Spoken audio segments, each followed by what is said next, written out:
Llengüaferits! Ja sabem que us agraden molt les poesies que compartim de tant en tant amb vosaltres i avui us en portem una altra de molt especial.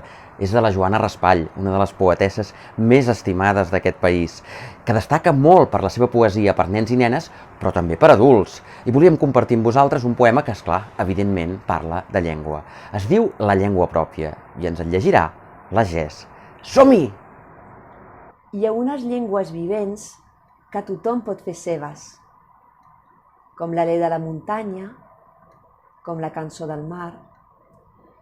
Només la veu humana és pròpia de cada home i du privats missatges que cal saber escoltar. Si no els entenem prou, provem d'endevinar-los i com si fossin màgics, els mots se'ns faran clars. Si a un granet d'amor jo t'envio paraules, tu, vinguis d'allà on vinguis, si tens cor, m'entendràs.